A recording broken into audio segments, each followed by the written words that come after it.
Seeing the need.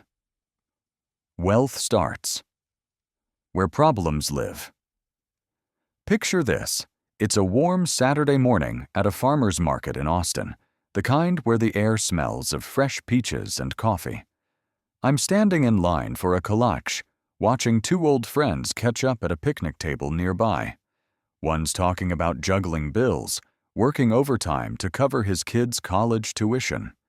The other sips his coffee, calm as can be, saying his rental properties just need a quick check each month to keep the money flowing.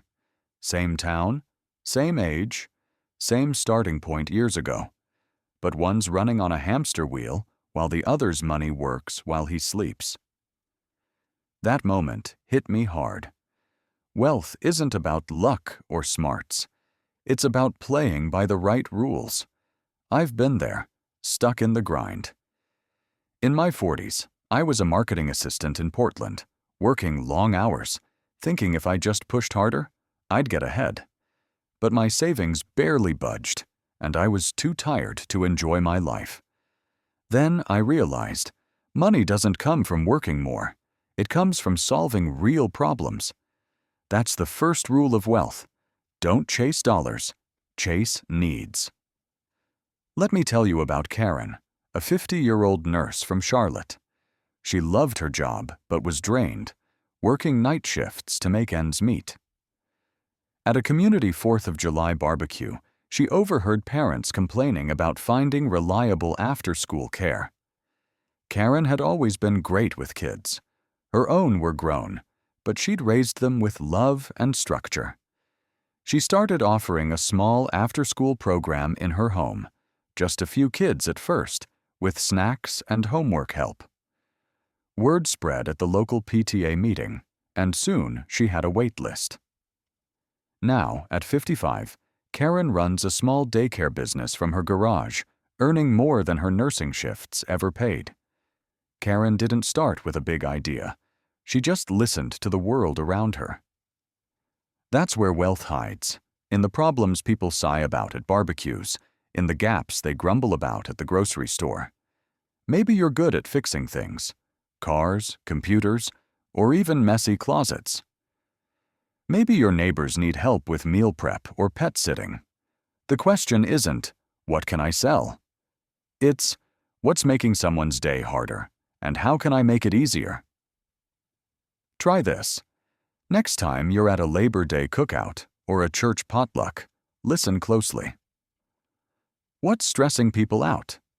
Maybe it's organizing their taxes or finding eco-friendly lawn care. Jot down 3 things you're good at. Maybe you're a pro at gardening or great at writing emails. Then list 3 problems you've noticed in your community, like busy parents needing quick dinners or small businesses struggling with social media. Find the overlap. That's your gold mine. Karen started with 5 kids and a folding table. You might start with a small service at the next community fair. Wealth begins when you solve someone's problem, even if it's small.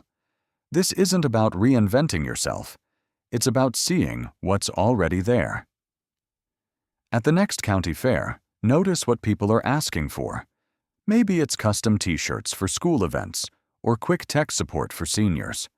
If you're a teacher, maybe parents need tutoring for their kids. If you're handy, maybe homeowners need affordable fence repairs.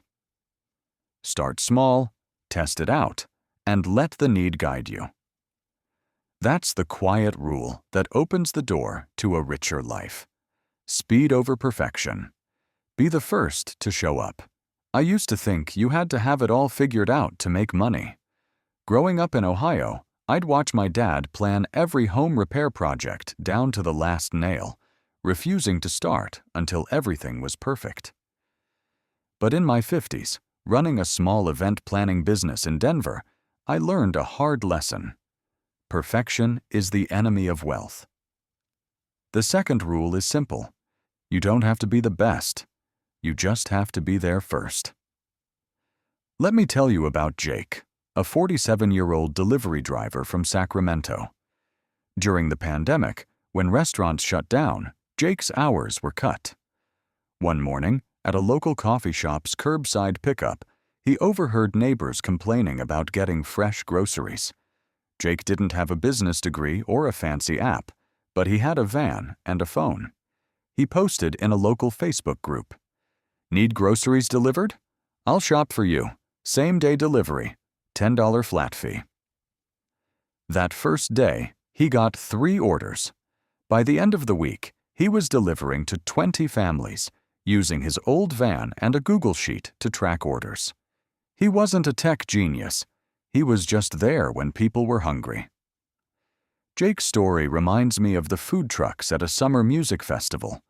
The first one to park gets the crowd, even if their tacos aren't gourmet. Wealth rewards speed, not perfection. In today's world, you can learn anything on YouTube, copy any product in a day, but you can't copy showing up at the right moment. Think about the first person to sell hand sanitizer at the start of the pandemic, or the first to offer virtual yoga classes. They didn't win because they were the best. They won because they were there. Here's how you start.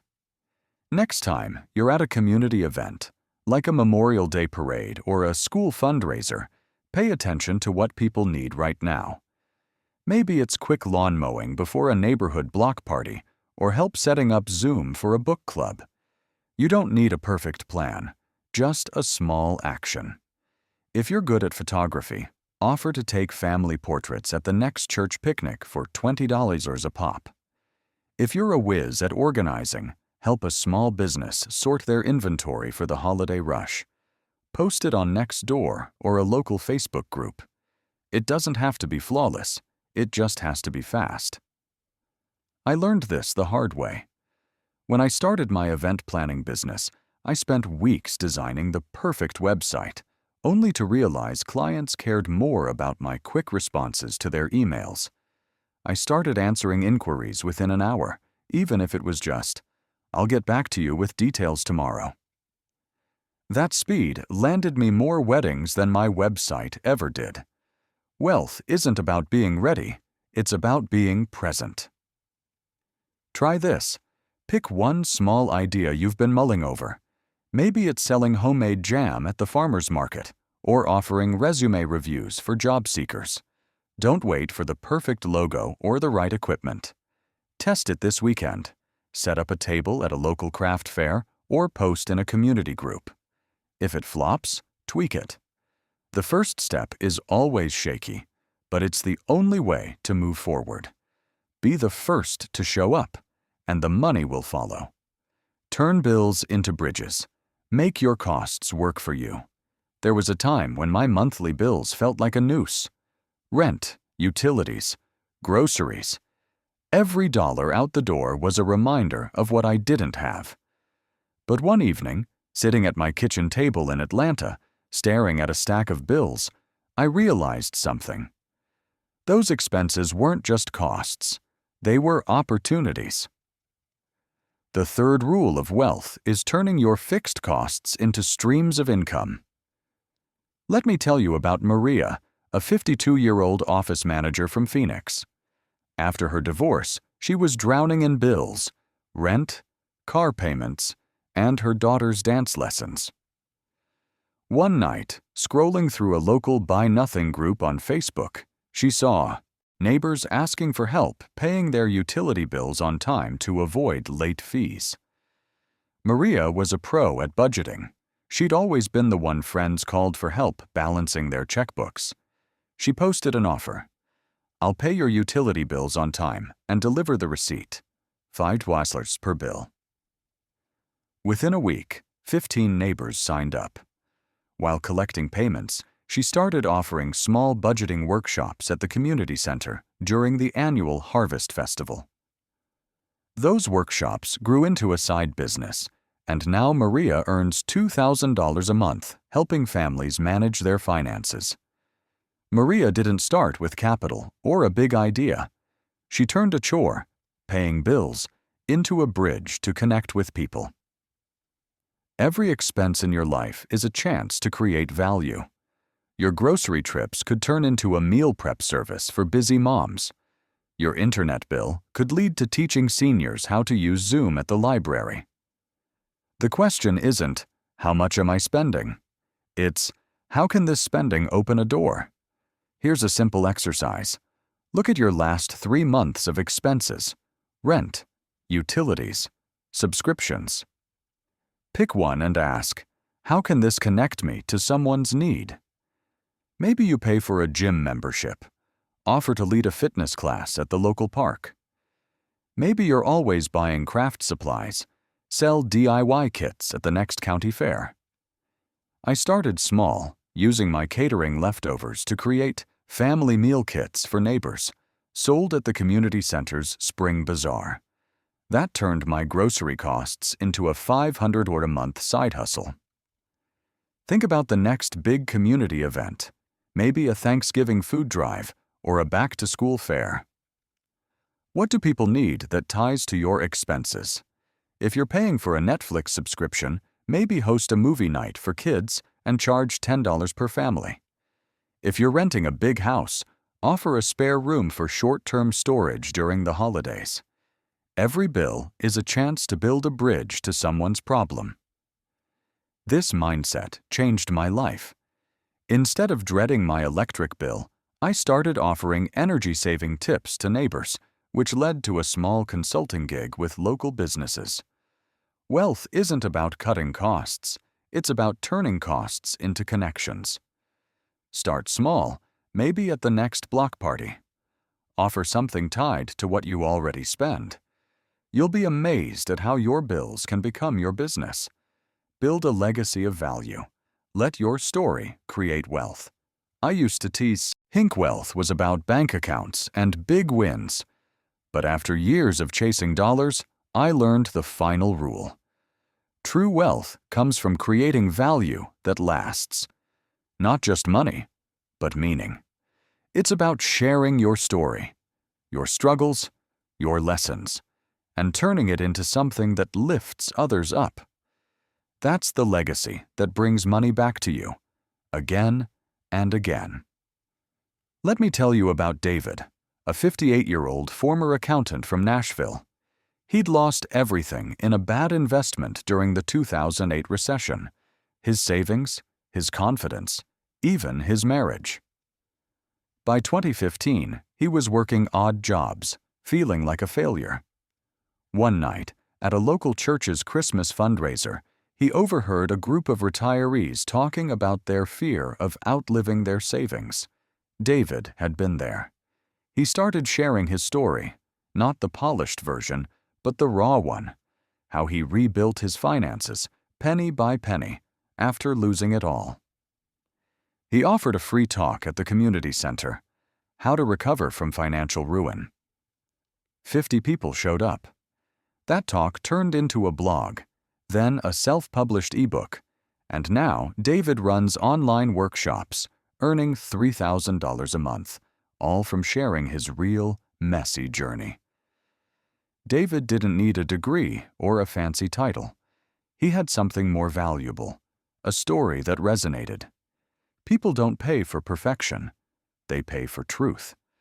Your experiences, whether it's surviving a layoff, raising kids on a budget, or learning to garden after moving to the suburbs, are gold. Maybe you've mastered meal planning for a big family. Share it in a $10 ebook sold on Etsy. Maybe you've navigated a career change. Offer a Zoom workshop at the next community center event. Your story is a product, and the world is hungry for it.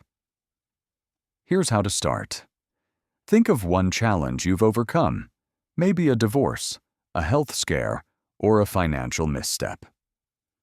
Write it down, not as a novel, but as a simple post on a local Facebook group or next door. Here's what I learned about X, and I'd love to help anyone going through it. Test it at a small event, like a winter craft fair or a church coffee hour. I started by sharing my event planning tips at a women's group meeting, which led to paid consultations. That vulnerability, sharing my mistakes, built trust and income. Imagine this. It's a crisp fall evening, and you're at a high school football game. the stands buzzing with hometown pride. You're not just wait. Ching. You're living a life where your money flows, your story inspires, and your work matters. That's the gentle art of growing rich. You don't need to be the loudest or the richest. You just need to solve problems, show up fast, turn costs into opportunities, and share your truth. So, what's one lesson you've learned that could help someone else? Drop it in the comments. We'd love to hear it. If this video lit a spark, hit like, share it with a friend, and subscribe to Grow Rich Daily for more stories that guide you to wealth and peace. Here's to a life that's rich in every way: money, meaning, and moments that matter. Thank you for being here.